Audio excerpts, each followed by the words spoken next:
Hello everyone. So welcome back to my channel. अगर आपने मेरे चैनल को अभी तक सब्सक्राइब नहीं किया है तो कर लीजिए।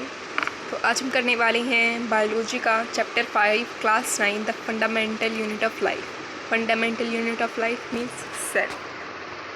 तो उसके हम आज एक्सरसाइज क्वेश्चन करने वाले हैं, सभी जो ब्लू क्वेश्चंस हैं और एक्सरसाइज क्वेश्चन। तो आइए स्टार्ट करते हैं। तो फर्स्ट क्वेश्चन है, who discovered cells and how? तो answer, cells were discovered in 1665 by an English botanist, Robert Hooke. He used a primitive microscope to observe cells in a cork slice. तो question है कि sales को discover किसने किया? तो answer है कि एक इंग्लिश बोटेनिस्ट होता है जो प्लांट्स की स्टडी करते हैं, रॉबर्ट हुक। उन्होंने 1665 में डिस्कवर किया सेल को। उन्होंने एक प्रिमिटिव मतलब खुद बनाया हुआ अपने हाथों से, सेल्फ डिज़ाइंड जिसे हम कह सकते हैं, माइक्रोस्कोप से जो कोर्क स्लाइस होता है, कोर्क होता है पेड़ का, लाइक स्टेम का ऊपर का जो पार्ट होता है उसको कोर्क कहते हैं, उसकी सेल्स को ऑब्जर्व किया और तो उसने पाया कि यहाँ पे सेल है, तो उसने डिस्कवर किया सेल को। सेकंड क्वेश्चन है, why is the cell called the structural and functional unit of life? Cell को structural and functional unit of life क्यों कहा जाता है? तो आंसर है, cells constitute various components of plants and animals. A cell is the smallest unit of life and is capable of all living functions. Cells are building blocks of life. These are the reason why cells are referred to as the basic structural and functional unit of life. All cells vary in shape, size and activity they perform. In fact, the shape of and size of the cell is related to the specific function they perform. इसमें कहा गया है कि cell एक बहुत सारे part components है, मतलब उसके बहुत सारे कंपोनेंट्स होते हैं प्लांट्स में भी और एनिमल्स में भी। Cell is the smallest unit of life. एक सेल बहुत ही छोटा होता है लेकिन फिर भी उसमें जान होती है और and is capable of living all living functions. जो एक ह्यूमन बॉडी, एक ऑर्गेनिज्म जो फंक्शंस कर सकता है जीने के लिए, वही एक सेल जो बिल्कुल बहुत छोटा है, जो हम नेकेड आई से देख भी नहीं सकते, वो भी कर सकता है। Cells are the building blocks of life. इनके कारण ही हमारा जीवन उत्पन्न होता है। This is the reason why cell, यही कारण है कि सेल कहे जाते हैं structural and functional unit of life.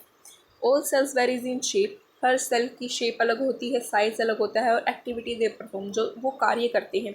In fact the shape and size of the cell is related to the specific function they perform. In fact जो शेप और size है वो सेल की जो काम वो करते हैं उन पर निर्धारित होते हैं। जैसे कि फैट सेल, उसको फैट सेल होता है तो वो गोल होता है, इस तरह। पेज नंबर 61 का क्वेश्चन है, how do substances like CO2 and water move in and out of the cell discussed? इसमें पूछा गया है CO2 कार्बन डाइऑक्साइड और वाटर जैसे सब्सटेंसेस सेल के आगे अंदर और बाहर कैसे जाते हैं?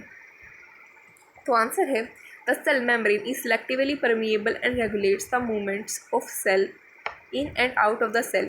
तो ये क्यों होता है? सेल मेम्ब्रेन के कारण वो सेलेक्टिवली परमिएबल होती है, regulates the movement of substances. जो सेल मेम्ब्रेन होती है वही देखती है कि कौन सा सब्सटेंस बाहर जाना चाहिए और कौन सा सब्सटेंस अंदर जाना चाहिए, इसलिए। अब मूवमेंट ऑफ CO2 है, CO2 is produced during cellular respiration, therefore it is present in high concentration inside the cell. This CO2 must be excreted out of the cell. In the cell's external environment, the concentration of CO2 is low as compared to the inside of the cell.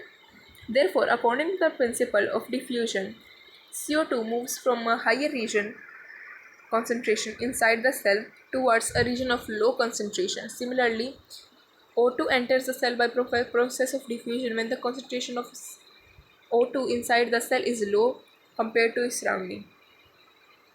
तो इसमें पहले हमें बताया गया है movement of CO2। तो CO2 is produce during, कब produce होता है? सेलुलर रेस्पिरेशन के दौरान। Therefore it is present in high concentration, मतलब ये सेल के इनसाइड जो होता है इसकी कंसनट्रेशन ज़्यादा होती है। This CO2 must be excreted out of the cell in cells external environment.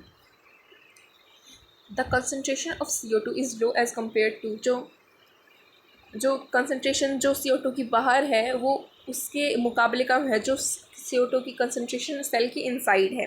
Therefore according to the principle of diffusion क्या होता है? The intermixing of particles of any substance like water and CO2 and O2 from high concentration to low concentration. तो CO2 moves from a region of higher concentration, तो वो higher concentration से low concentration की तरफ जाता है, और यही काम O2 के साथ भी होता है। तो movement of water moves from a region of high concentration to a region of low concentration through the plasma membrane.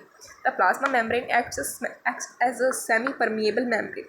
तो इसमें क्या रखा है? Water moves from a region of, जैसे कि हमें डिफ्यूजन के मतलब ये डिफ्यूजन हो रहा है इसमें प्रोसेस, तो हाई कंसनट्रेशन से लो कंसनट्रेशन की तरफ। तो प्लाज्मा मेम्ब्रेन यानी सेल मेम्ब्रेन के through the plasma membrane acts as a semi permeable membrane, मतलब सेमी परमिएबल जो किसी भी, ये नहीं है कोई भी चीज़ उसके अंदर बाहर जा सकती है, वो सिर्फ कुछ सिलेक्टिव चीज़ें होती हैं ना, उन्हीं को मतलब वो अंदर बाहर जाने देती है। And this movement of water is known as osmosis, और इस वाटर की मूवमेंट को, उसका बाहर से अंदर जाना, अंदर से बाहर आना, इसको क्या कहते हैं? Osmosis. However, the movement of water across the plasma membrane of the cell is affected by the amount of substance dissolved in water. यही बात है कि जो जो मूवमेंट ऑफ वाटर है वो अफेक्ट हो जाती है अगर जो उसके अंदर, जो वाटर के अंदर सब्सटेंस डले होते हैं, डिसॉल्व होते हैं। क्वेश्चन 2 है, why is the plasma membrane called a selectively permeable membrane? Plasma membrane को सिलेक्टिवली परमिएबल मेम्ब्रेन क्यों कहा जाता है? तो answer, a cell the cell membrane or the plasma membrane is known as selectively permeable membrane because it regulates the movement of substances in and out of the cell. मतलब क्या है, इसलिए इनको सेमी परमिएबल इसलिए कहा जाता है क्योंकि ये रेगुलेट्स करते हैं मूवमेंट ऑफ सब्सटेंसेस, जो भी सब्सटेंस है वो सेल के अंदर और बाहर जा रहे हैं उनकी मूवमेंट को ये रेगुलेट करते हैं, संभालते हैं। This means that the plasma membrane allow on off सब सब्सटेंसेस, जो यहाँ देखिए यही बात है, जो कुछ ही सब्सटेंस को जान सकता है, और ये नहीं है कि कुछ भी आज के अंदर आ जाएगा। प्रिवेंट्स द मूवमेंट ऑफ सब अदर मटेरियल्स, जो सेल के काम के नहीं है उनकी जो आने की गति है उनको प्रिवेंट करता है ताकि वो ना आए। तो पेज नंबर 63 है। Question 1, fill the gap in the following table illustrating difference between prokaryotic and eukaryotic cells. Prokaryotic and eukaryotic cells की हमें यहाँ पे दी हुई है एक टेबल, तो उसको हमें करना है। तो आंसर है इसमें देखिए,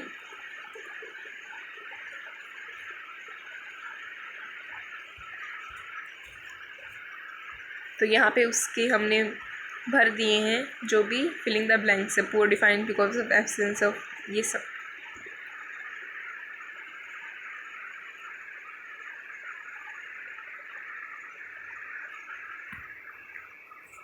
सो पेज नंबर 65 की तरह मूव ऑन करते हैं।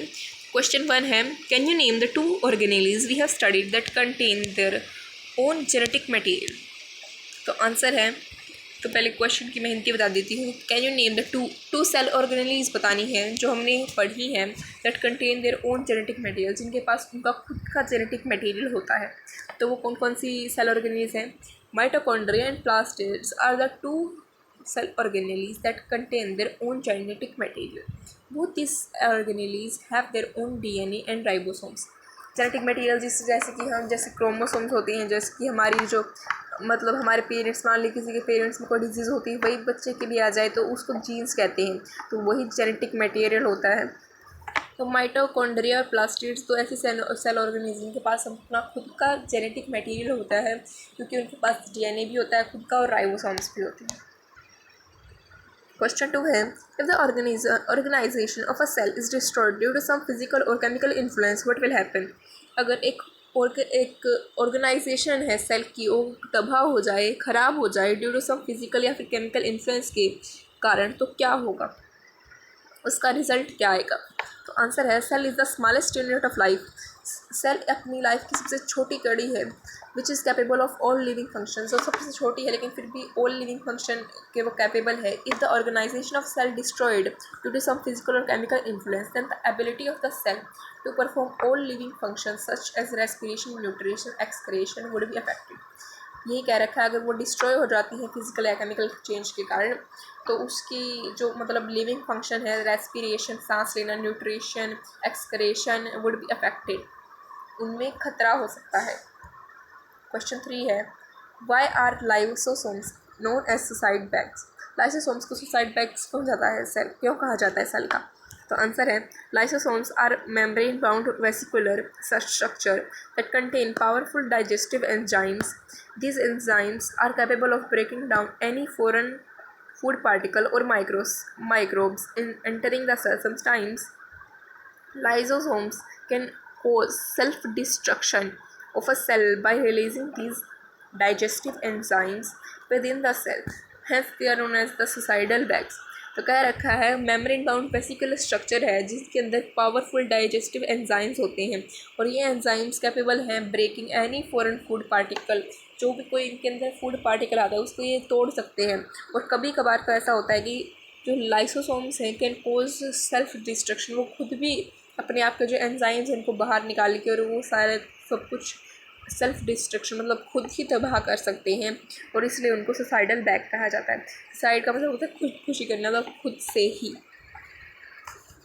क्वेश्चन 4 है where are protein synthesized inside the cell. कहाँ पर प्रोटीन्स सिंथेसाइज्ड होते हैं सेल के अंदर? तो आंसर है ribosomes are the site of protein synthesis. Ribosomes are very small structure found either in free state suspended in cytoplasm और attached to the surface of endoplasmic reticulum. They are composed of ribonucleic acids and proteins. Ribosomes are the site of protein synthesis. क्या रखा है कि ribosomes site है जहाँ पे protein synthesis होता है। राइबोसोम्स बहुत छोटे स्ट्रक्चर हैं और चाहे तो फ्री स्टेट में होते हैं या फिर सस्पेंडेड इन द साइटोप्लाज्म या फिर साइटोप्लाज्म से बंधे होते हैं और attach to the surface of endoplasmic या फिर एंडोप्लाज्मिक रेटिकुलम जिसे हम ER smooth ER rough ER कहते हैं उनके साथ चिपके होते हैं। स्मूथ ER के साथ नहीं चिपके होते, सिर्फ रफ ER के साथ चिपके होते हैं। They are compose of ribonucleic acids and protein. उनको किस चीज़ से बनाते हैं? राइबोन्यूक्लिक एसिड से और प्रोटीन से। Exercise page number question 1 make a comparison and write down ways in which plants and cells make are different from animal cells. Animal cells are generally small in size. Plant cell are usually larger. तो अगर आपको ये भी चाहिए कि मैं exercise page number question भी करवाऊँ तो आप मेरे चैनल को प्लीज़ सब्सक्राइब कर लीजिए, इससे बहुत हेल्प मिलेगी। और अगर आपने मेरे चैनल को सब्सक्राइब नहीं किया है तो प्लीज़ कर लीजिएगा और इस वीडियो को लाइक कीजिएगा।